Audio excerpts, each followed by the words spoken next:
I'm 34F, breaking up with my boyfriend, 34 male, because of a prenup. I've been with my boyfriend for about 2 years. Everything is going well and we love each other. We've been discussing marriage, and he mentioned he would not marry me without a prenup. We discussed this in detail, and I did not like what he proposed. His family owns a lot of property, land, and has lots of savings. After marriage, he wants me to move into one of the houses his parents own. I told him I am uncomfortable building a life and a family in a house I have no ownership in, and he didn't understand. I told him I'd prefer to rent a place together, or we can live temporarily in one of his parents' houses and look at property together, but he refused. He said he liked the houses his parents and he already owned. He said he would not buy other property. He said he would not sell any of his property to buy one with me. He told me if I wanted to own property, I could save up money by living in one of these properties and invest in one myself. Problem is, he would be entitled to half if we divorced since my purchase would happen after marriage. He told me I could pay his parents' rent if I feel like I don't belong on the property. He told me I could buy half of the house we live in from his parents. Problem is, I don't like the houses that him or his parents own. They also have a lot of stuff, and I feel like there's no space for me. I want to look at houses, I want to pick the place I live in, and I want to do it with my partner. I've made this clear to him over and over, but he won't budge. He earns more than me, and he has more assets than me for sure. He made it clear he was afraid I was a gold digger, and he wants to protect himself and his family's assets from me, which I can understand. This whole thing has made me feel very weird. This topic has me up before, and it has always made me feel very small. It makes me feel like all he cares about are his assets. It makes me feel like he wants me as long as I fit into the life he already built, and doesn't care to build one with me. It makes me feel like a gold digger. He has enough money to retire right now and live comfortably. I don't. He basically told me that whatever money he earns now, he can spend, so he won't be investing in too much anymore. He expects our earnings and our savings after marriage to be split. Which I feel off about. I'm sure this is normal for some people. I'm sure other people would be happy to be with someone who is well off. I am not. I want someone beside me building a life with me, not someone who has built a life with his parents and wants me as long as I behave and fits into his life, which is how he's been making me feel. So I'm leaving him. I welcome opinions on this. But yeah, it's been too long that this has made me feel off about our relationship. I'm protecting my peace and leaving him with all his houses and money. Update 1. So many things have happened. This is a bit of a rant, and I know I'm missing parts, but I'll try to cover the important bits. Before I start, here's some important context. I have a stable and rewarding career, and though I don't earn as much as him, I am very happy with what I can afford. My parents have always taught me that women should be independent, and I've taken that to heart. I live below my means, which has allowed me to put aside money for savings and investments. A lot of comments have mentioned that I should take the free rent, and that it would somehow set me forward in life, but for me, giving up my sense of autonomy and control over my home, my safe space, is not worth the potential savings. I lived with my parents and saved aggressively until I was 30, so I am lucky enough to be in a position where I can comfortably afford rent or a mortgage by myself. Plus, he expected the live-in situation to be permanent. I would not move into a house owned by someone else just to save on rent. Would it be nice to save $2,000 a month? Sure. But most people pay rent, and I am not an exception. If I really wanted that, I could move back in with my parents. But again, autonomy is very important to me. Also, if he's this stubborn now, I don't see how this situation could be improved later after I already moved in. I could also counter the prenup and make it so all my accumulated assets stay mine, or put in a clause that I'll be compensated for any children we have, or put that I'd get alimony or at least have a roof over my head in case we divorce. But for me, that feels overly transactional. It also gives me the vibes that I'm going to be living with a roommate who I sleep with and might have babies with, not a partner. I prefer to feel like we're in it together. He can keep what was his, but I want to build up what is ours. Also, if everything is completely split, it'll open up a new can of worms. How will our expenses be split if I'm working and he's just chilling? What happens when we have children? He has money saved for them, but will I get a say in how we spend that money? I know these can be worked out. But this is not the type of marriage I want. I can't predict everything that will happen, and I don't think I can capture it in a contract. And it's already been so heartbreaking for me, I don't want to go through more. Anyways, yada yada yada, I'll just say that it felt like I was being stripped of my autonomy, stonewalled, and treated like a hostage. Okay, on to updates. So, I told him I needed to end this relationship. I appreciated and truly enjoyed my time with him, but our financial values and the preferred married lifestyle just don't match. It was a quick and easy conversation tbh. I expected the breakup to be a bit of a process, not a one and done thing, since our lives overlap a lot. I'm also in contact with a lot of his family, so OFC, during this whole time, a lot of them got involved. But blah blah. Not super relevant to updates. Talk with his parents, okay. I love his parents. I had a great relationship with them. I would go over to their house, we would have food, chat, watch TV, sometimes I would go to the parties they host without my ex if he was busy. A few days after my talk with my ex, I went over to say goodbye. I didn't know if the prenup was family enforced or not, so I kept it very general and mainly focused on how the situation made me feel and what I was looking for in a relationship. His parents were shocked Pikachu face when I told them why I was leaving. I'm going to bullet point the rest. His parents really want grandbabies. However, ex's younger brother and Sil do not want kids. They were so happy when I came into their lives and she found out I wanted kids. His parents had created their wealth together, with his dad being the major breadwinner for most of the relationship. His mom was shocked at what he was offering me, saying these aren't the values he was raised with. She had been effectively retired since almost 15 years ago, and she said ex's dad never made her feel uncomfortable because of the difference in earning potential. They told me that they built their assets for themselves and their children. They said that includes whoever their children decided to share their lives with. They have many properties. However, they also have enough investments that they can live off of those. They told me their plan was to sign over a house of our choosing as a wedding gift, or sell a house and give us cash so we could buy a house we both wanted. As they got older, they planned to evenly divide their properties between my ex and his brother, since they wouldn't want to manage the properties anymore, and live off investments. Ex's mom said she would have made sure my name was on my ex's portion, especially since we were wanting kids. They mentioned investments will directly into funds for grandkids after their passing. Maybe this is what my ex was referring to when he said his children would be set. Bit morbid though, ex's mom told me that the mother of her grandbabies would be taken care of, and she wanted us to be on equal footing while raising a family tbh. This conversation was kind of like a weight off my chest. I always loved his family and never felt excluded, but the prenup talks left me confused and hurt. What they said fit with what I knew from my ex and them before. It'd be lying if I said I didn't start imagining this life I talked to my ex again. I'll bullet point this too. Basically, he told me, his dad had joked before about how he hoped him and his brother would not find gold diggers, and that's where that comment came from. He felt responsibility to protect his parents' assets, since he didn't feel entitled to them, so by extension, I wasn't entitled either. In his culture, sons carry on the family line, so he felt he had to keep his assets in the family line, which I'm not part of, but any sons we had would be. Most of the assets he's worried about are under his parents' name, and he had never asked for their opinion on what to do. He just did what he thought he should be. He also said he isn't that well off. And that his assets shouldn't come between us? This is still confusing to me. Isn't this whole thing because he was well off, and wanted to hold on to what he had and not create a shared lifestyle? I think maybe he meant he didn't own much, and most things actually were under his parents' name. He felt he was punching above his weight with me, and was scared I would leave him. He was afraid I was with him because of his finances, since that was the only thing he had more of, whereas he said I am intelligent, hardworking, beautiful. Blah blah. He was scared about moving forward with a relationship, but instead of communicating, he became defensive. To me, it seems like he said and did things because he was feeling deeply insecure. He had made a couple passing comments before about me being more beautiful than him, or how I'm more hardworking, etc., but I had always taken them as compliments, not self-deprecating comments towards himself. He's such a caring, funny, and intelligent person, just in a different way than me. Also, I know he's not as confident as he comes across, but I had no idea that his insecurities ran this deep. He also apologized over and over about how he didn't mean to make me feel like an outsider to him and his parents, and insisted that he wanted to share a life with me. He said his insecurities and fear got the best of him, and he didn't handle it well. He had taken advantage of my patience and lashed out because he felt inadequate and scared. It broke my heart, because I think all this could have been avoided. We've been through this song and dance before many times, where he would feel some sort of way, then act out as he's processing it. Until now, I always stay through it and we move on. But it's never gone on for so long. But I guess the issues we've faced before were smaller compared to mapping out our whole lives. I've pushed him to seek individual counseling and we've attended couples counseling together, but I can't force him to sit and identify his emotions or employ the tools we were taught. The prenup conversation happened over a long period of time. He had so many chances to pump the brakes and reflect on what he was saying, and simply just to listen to me. But he didn't.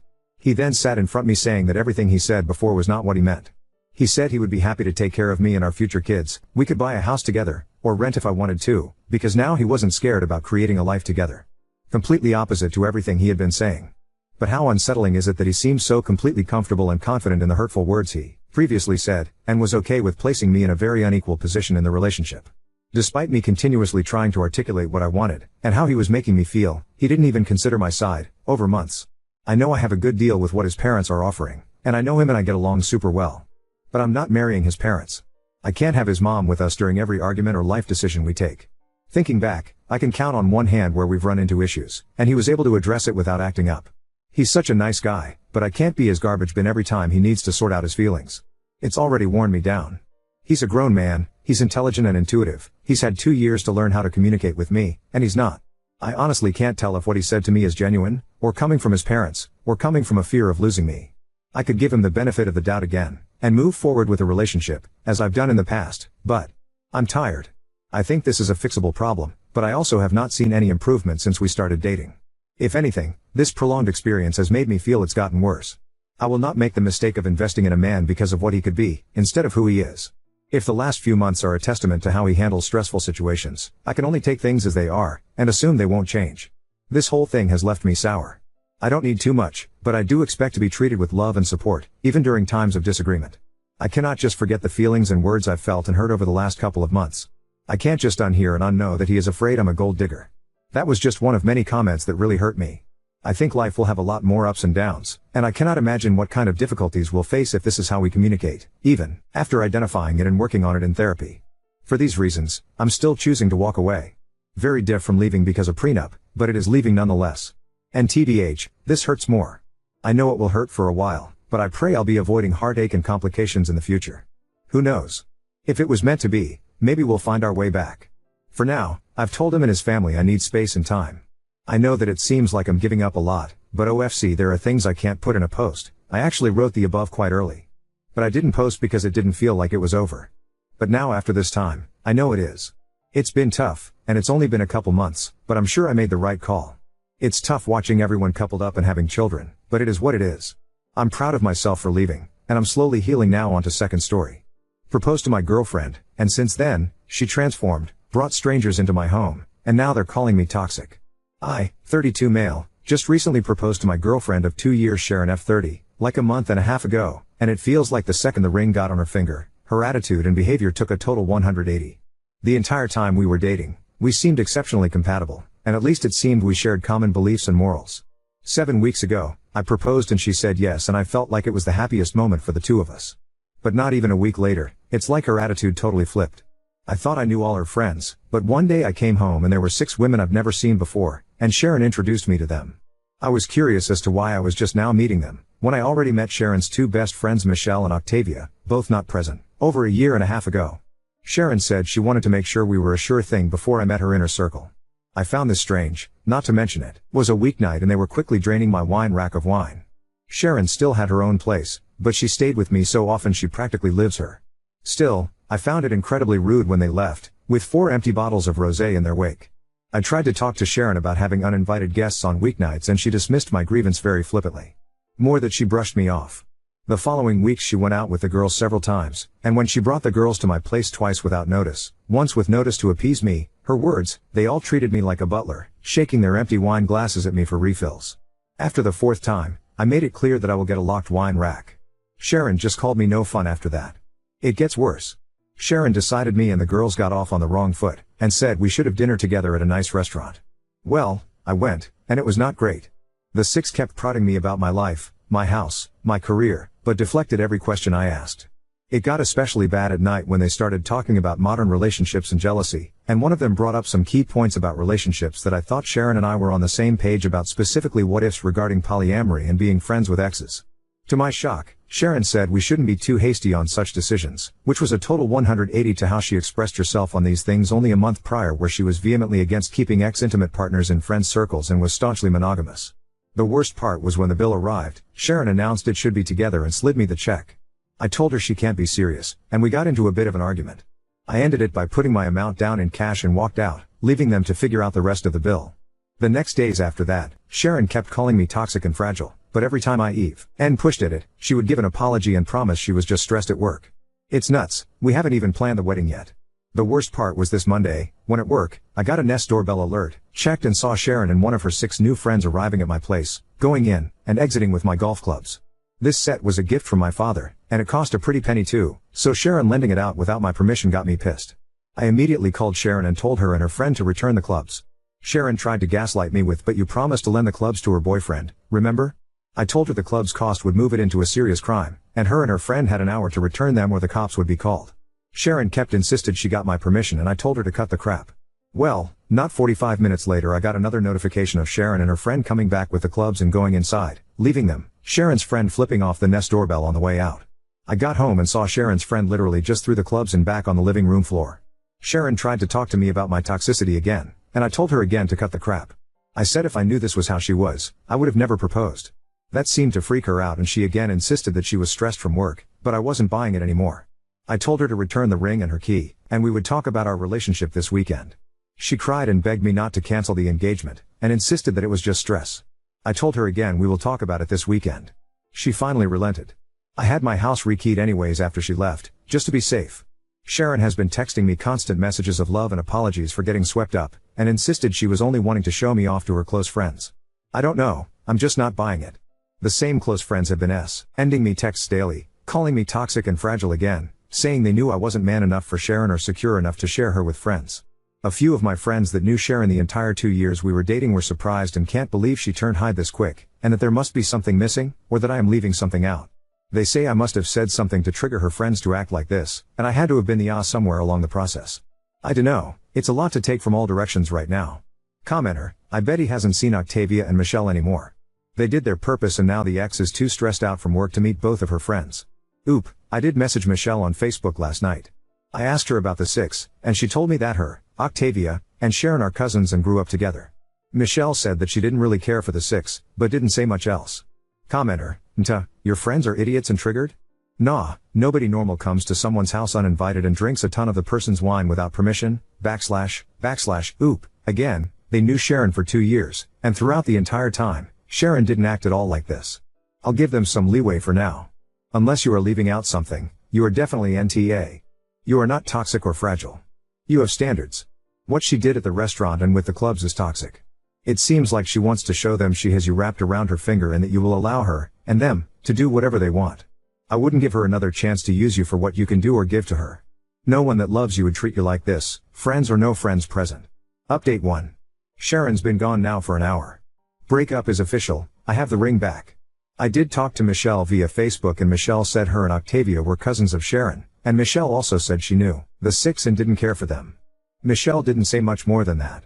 I did meet Sharon's parents, and they both seemed to like me, and the topic of Michelle and Octavia never came up around them. None of our finances were intermingled yet, but it was planned for later this month, which won't happen. I invited 3 of our mutual friends, Casey, John, and Mike, to be here when Sharon got here. Sharon showed up and was surprised to see we had company. I said they were here for both of our sakes. Sharon wanted to phone 3 of the 6 to come over to even things out and I refused, and I used the club theft as a reason. Sharon sat on the couch very dramatically and then asked if I really wanted to make this public.